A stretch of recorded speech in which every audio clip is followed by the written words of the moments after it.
18 বছরের অপেক্ষা শেষ হয়েছিল 2025 সালে। তখন সবাই কিন্তু বলেছিল একটাই কথা, যে আইপিএল জেতা কঠিন কাজ, কিন্তু তার থেকেও বেশি কঠিন কাজ এই আইপিএল ট্রফিটাকে ডিফেন্ড করা। সকলে সেটা পারবে না। কিন্তু 2026 সালে আইপিএল ফাইনালে আহমেদাবাদের ময়দানে বিরাট কোহলির ব্যাট থেকে বেরোনো সেই জয়সূচক চার মারার মাধ্যমে RCB back to back 2 years IPL champion, এবং তারা কিন্তু সাকসেসফুলি আইপিএল ট্রফিটাকে ডিফেন্ড করলো। এক সময় যে টিমটাকে আইপিএল এর ইতিহাসে সবচেয়ে বড় চোকার বলা হতো, চোকার, সেই টিমটা আজকের আইপিএল এর সবচেয়ে প্রিমিয়াম এলিট ক্লাব, যেটা যে টিমগুলো আইপিএল ট্রফি ডিফেন্ড করেছে তাদের সাথে কিন্তু নাম লিখিয়ে ফেলেছে। Chennai super kings 2010-11, Mumbai Indians 2019-20 এবং রয়্যাল চ্যালেঞ্জার্স ব্যাঙ্গালোর 2025 এবং 26।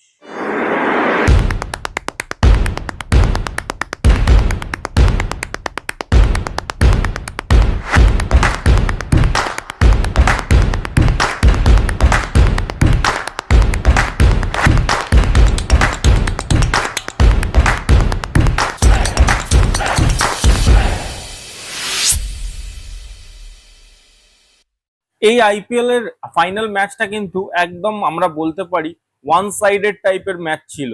তার কারণ প্রথমে যখন টস হয় তখন কিন্তু টসে জেতে রজত পাটিদার এবং আরসিবির ক্যাপ্টেন, এবং জিতে বোলিং করার সিদ্ধান্ত নেয়। এবং এই ক্ষেত্রে কিন্তু অনেকেই কিন্তু এটা বলেছিল যে আরসিবির জন্য বেটার হবে ফার্স্টে ব্যাটিং করা, তার কারণ গুজরাট টাইটান্সের কাছে কিন্তু খুব ভালো বোলিং লাইন আপ আছে, এবং এটা কিন্তু বলতেই হবে যে গুজরাটের বোলিং লাইন আপ খুব স্ট্রং, যতটা না তাদের ব্যাটিং। এবার যখনই তারা ফার্স্টে বোলিং করার সিদ্ধান্ত নিল, সবাই একটু হতচকিতই হয়েছিল। বাট রজত পাটিদার ম্যান, যে কিনা আইপিএল ট্রফি জিতে এসছে একদম কনফিডেন্সে ভরপুর, সে কিন্তু প্রথমে বোলিং নেয়। এবং আহমেদাবাদের মাঠে ফাইনাল হচ্ছিল, যদিও সাপোর্ট ছিল কিন্তু অবশ্যই ব্যাঙ্গালোর, গুজরাট, বাট গুজরাটের একটু বেশি থাকারই কথা, তার কারণ তাদের হোম গ্রাউন্ডে খেলা। বাট তারপরেও যেভাবে ভুবনেশ্বর কুমার স্টার্টিং দেয়, জস হেজেলউড স্টার্টিং দেয়, এই থ্রু আউট টুর্নামেন্টে এদের ভূমিকাটা যে কতটা বড় ছিল এটা কিন্তু বলবার মতো নয়। ভুবনেশ্বর কুমার 12 বলে 12 রান করে সাই সুদর্শনকে আউট করে দেয়, শুভমান বিলকে রজত পাটিদারের হাতে ক্যাচ করায় জস হেজেলউড। দেন নিশান্ত সিন্ধুকে 18 বলে 20 রানের স্কোরে রাশিক দার সালাম আউট করে দেয়। জস বাটলার অনেকক্ষণ খেলছিল, এবং যে জায়গায় জস বাটলার মোটামুটি নিজেকে সেট মনে করেছে, সেই জায়গায় কিন্তু কুনাল পান্ডিয়ার বলে সে স্টাম্প আউট হয়ে যায়।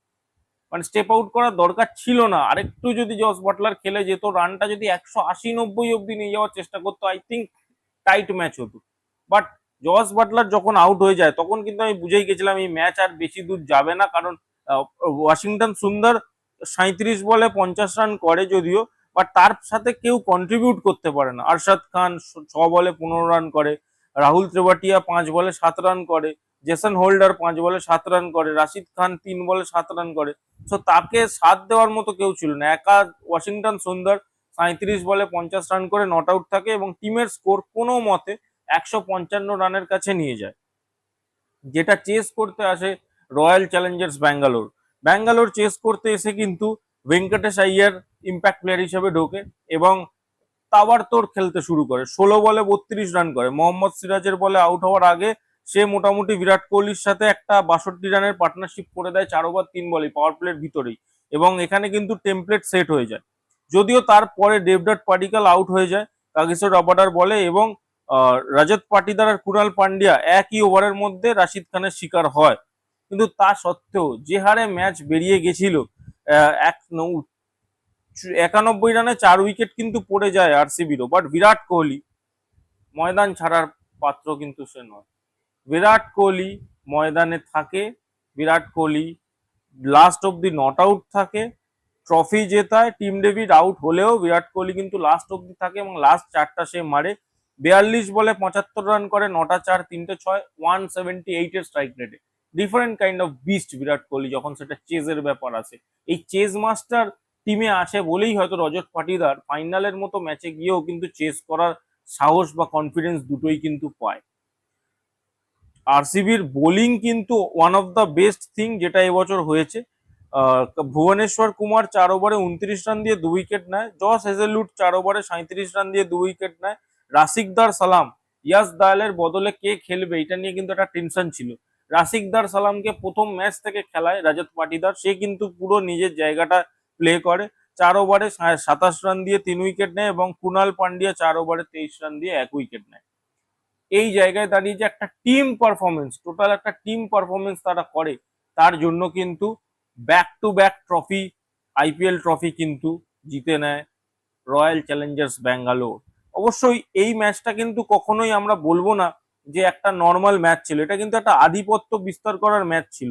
তার কারণ আপনি ভেবে দেখুন, ফাইনালে সাধারণত দলগুলো ফার্স্টে ব্যাটিং করার সিদ্ধান্ত নেয়, বাট জিটির ব্যাটাররা যেভাবে প্রথম দিকে হিমশিম খেয়ে গেছিল জস হেজেলউড আর ভুবনেশ্বর কুমারের বোলিং খেলতে, এবং আরসিবির বোলাররা একের পর এক যেভাবে ডট বল করেছে, প্রত্যেকটা ওভারের সাথে সাথে কিন্তু গুজরাট টাইটান্সের ম্যাচ হাত থেকে বেরিয়ে গেছিল ফার্স্ট ইনিংসেই।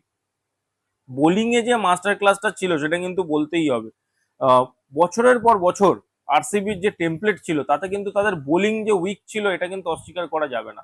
কিন্তু 2025-এর আগে যে 2024-এ মেগা অকশনটা হয়, সেখানে তারা যে টিমের টেমপ্লেটটাকে পাল্টে দেয়, সেটা কিন্তু মানে খুব বড় ব্যাপার। কারণ 155 রানে মাত্র আটকে দেওয়া গুজরাটকে তাদেরই হোম গ্রাউন্ডে, এটা কিন্তু অনেক বড় ব্যাপার।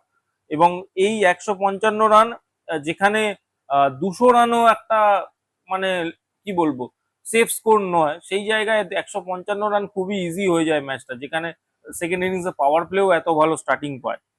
বিরাট কোহলি একটা কিন্তু প্রুফ করে দিয়েছে, সে বড় মঞ্চের রাজা।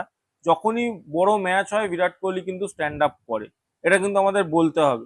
বিরাট কোহলি সেই সময়ও ছিল 2016-তে, আজও আছে 2026-এ, তখনও ছিল 2008-এ। ভেবে দেখুন, একটা প্লেয়ার এই 2008 থেকে 2026 এখনো একই রকম কনফিডেন্স, একই রকম হাঙ্গার, একই রকম খেলার স্টাইল, এবং খেলে যাচ্ছে কন্টিনিউ। টার্গেট বড় ছিল না, তবে যে জায়গায় দুটো উইকেট পড়ে যায় এবং তার আগে কাগিসো রবাডা দেবদত্ত পাডিক্যালকে আউট করে, সেই জায়গায় কিন্তু ম্যাচ ফাঁসলেও ফাঁসতে পারতো, কিন্তু বিরাট কোহলি সেই চান্সটাই দেয়নি। বিরাট কোহলি সেই চান্সটাই দেয়নি যে অপোনেন্ট টিম কোনোভাবে কামব্যাক করতে পারে। মাত্র 42 বলে 75 রানের নট আউট ইনিংস, এটা কিন্তু সেটা প্রমাণ করে। একটা ফাইনালের ইনিংস কেমন হওয়া উচিত তার একটা নিখুঁত উদাহরণ। চেস করতে গিয়ে ফাইনালে একটা লিমিটেড স্কোর কেমন একটা ইনিংস হওয়া উচিত, সেটা কিন্তু একদম নিখুঁত একটা এক্সাম্পল। যখনই গুজরাট টাইটান্স একটু করে ম্যাচে ফেরার চেষ্টা করছে, বিরাট কোহলি কিন্তু একটা 4 একটা 6 মেরে ম্যাচটা তাদের হাত থেকে আবার বার করে নিচ্ছে। শেষ পর্যন্ত কিন্তু লাস্ট যে জয়ের মোমেন্টটা, যে জেতার মোমেন্টটা, সেটাও কিন্তু বিরাট কোহলির ব্যাট দিয়েই এসছে। একটা জিনিস কিন্তু মনে রাখতে হবে, আরসিবি বরাবরই কয়েকজন সুপারস্টারের বেস করা টিম ছিল। কোহলি ভালো খেলবে, বড় রান করবে, ক্রিস গেল ডিস্ট্রাকটিভ স্টার্ট করবে, এবং এবিডি ভিলিয়ার্স ফিনিশ করবে। টপ থ্রির মধ্যেই কিন্তু এই টিমটা সবসময় ঘোরাঘুরি করতো। এবং যেহেতু এই টপ থ্রির মধ্যে দুজন বিদেশি থাকতো, তারা প্রপার টিম কিন্তু কখনো গোছাতে পারেনি। সুপারস্টারদেরই দীনেশ কার্তিকও এই টিমে অনেক টাকায় এসেছিল এক সময়, যুবরাজ সিং অনেক টাকা এই টিমে এসেছিল, শেন ওয়াটসন ছিল, মিচেল স্টার্ক ছিল, বাট কখনোই এই টিমটা ব্যালেন্স টিম বানাতে পারেনি, ইন্ডিয়ান কোর ভালো ছিল না। বাট এইবারে কিন্তু তাদের ইন্ডিয়ান কোরটা এই যে মেগা অকশনের পর থেকে তারা বানিয়েছে, এইটা কিন্তু একটা খুব সুন্দর ব্যাপার। পুরো দলটা একসঙ্গে জয়ের জন্য খেলে। পুরো সিজনটাতে কিন্তু পুরো দলটা একসাথে মানে একটা ধারাবাহিকতা বজায় রেখেছে এবং চ্যাম্পিয়ন হয়েছে। এটা কিন্তু মনে রাখতে হবে, এই আইপিএল ট্রফি আরসিবির পুরো পরিচয়টাই বদলে দিয়েছে। যে দল একসময় ফাইনালে হারার জন্য এবং চোকার্স হিসাবে পরিচিত ছিল, তারা দুবার ট্রফি পেয়ে গেছে। আজ আরসিবি মানেই কিন্তু সাফল্য, এবং আরসিবি মানেই কিন্তু একটা নাম, যার নামটা আবারও হারিয়ে যাচ্ছে এই ভিড়ের মধ্যে। তার নাম কিন্তু রজত পাটিদার। সত্যি বলতে কি, রজত পাটিদার এই মানুষটাকে কিন্তু আমরা সেইভাবে দেখি না, ইন্ডিয়ান মিডিয়া বলুন, যারা ক্রিকেট কভার করে তাদের বলুন, বাট এই রজত পাটিদার কিন্তু আরসিবি কে যেভাবে বদলে দিয়েছে, যে সাফল্যটা এনে দিয়েছে, যার জন্য এত অপেক্ষা এত তপস্যা আরসিবির ফ্যানেদের, সেটা এনে দিয়েছে যখন পরপর দুবার এনে দিয়েছে, তখন কিন্তু এই ক্যাপ্টেনের চর্চা হওয়া উচিত। থ্রু আউট আপনি বলুন যে কটা 10টা ক্যাপ্টেন খেলেছে তাদের মধ্যে থেকে আপনি স্ট্যান্ড আউট করাবেন না? অবশ্যই শ্রেয়াস আইয়ার দুর্দান্ত ক্যাপ্টেন, আমি অস্বীকার করছি না, তার নামও অনেক হয়, বাট রজত পাটিদারের নাম কিন্তু অতটা হয় না। রজত পাটিদার যে জায়গায় তার খেলার দরকার, ডিস্ট্রাকটিভ ইনিংস খেলার দরকার, সেই জায়গায় খেলে। যে জায়গায় তার কাম অ্যান্ড কম্পোজ থেকে বোলিং চেঞ্জেস করার দরকার, সেই জায়গায় সেটা করে। কোন বোলারকে কনফিডেন্স দিতে হবে সেটা সে জানে। ভেঙ্কটেশ আইয়ারকে তার চাই 2025-এর অকশনে পায়নি, ছেড়ে দিয়েছিল। 2026-এ কিন্তু আইপিএল সে নিয়ে এলো মিনি অপশন থেকে, দেখুন ভেঙ্কটেশ আইয়ার ডেলিভার করে দিল। সো এই জায়গায় দাঁড়িয়ে অবশ্যই রজত পাটিদার দ্য ক্যাপ্টেন, তার কথা কিন্তু বলতেই হচ্ছে। স্পেশাল মেনশন কিছু প্লেয়ারকে আমি করব। ভুবনেশ্বর কুমার, হয়তো তার এই ভারতীয় দলে ফেরার আর কোনো সুযোগ নেই, কিন্তু তার যা পারফরমেন্স ভারতীয় সিলেক্টরদের কিন্তু দ্বিতীয়বার আর একবার ভাবাবে যে এই আমরা কোনো বড় লেজেন্ড প্লেয়ারকে ছেড়ে তো দিচ্ছি না বাইরে। Bhubaneswar Kumar, hats off. যদি বিরাট কোহলি ইম্পর্টেন্ট হয়ে থাকে আরসিবির জন্য, তবে এই দুই মরশুমে কিন্তু ভুবনেশ্বর কুমার ইকুয়ালি ইম্পর্টেন্ট আরসিবির জন্য। সে যে জায়গায় বোলিং করেছে, যে রকম বোলিং করেছে, এটা কিন্তু অসম্ভব একটা কন্ট্রিবিউশন এই জায়গায় জেতার জন্য। এবং ফরেন প্লেয়ার হিসাবে Josh Hazlewood, what a impact he gives. আমি সেবারেও বলেছিলাম যে চেন্নাই সুপার কিংসে যেবারে ফাইনাল জিতেছিল, জস হেজেলউড দুর্দান্ত একজন ইম্প্যাক্টফুল প্লেয়ার, এবং আজও বলবো Josh Hazlewood is a impactful player. Pat Cummins, Mitchell স্টার্কের মাঝখানে কিন্তু সে কোথাও একটা হারিয়ে যায়, বাট এই আইপিএল কিন্তু তাকে ভরে ভরে ফিরিয়ে দিয়েছে। ফিল সল্ট লাস্টের দিকে ম্যাচ মিস করেছে, তারও অবদান অবশ্যই অনেকটাই ছিল। দেবদত্ত পাডিক্কল, রজত পাটিদার, জিতেশ শর্মার ওমারিও শেফার্ড তো এবারে পারফর্মই করতে পারে, তা সত্ত্বেও এতটা ডমিনেটিং ওয়েতে কিন্তু আরসিবি ট্রফি জিতে যায়। সো আপনাদের কি মতামত এই বিষয়টা নিয়ে, এবং আপনারা আরসিবি কে কোথায় স্ট্যান্ড করাবেন?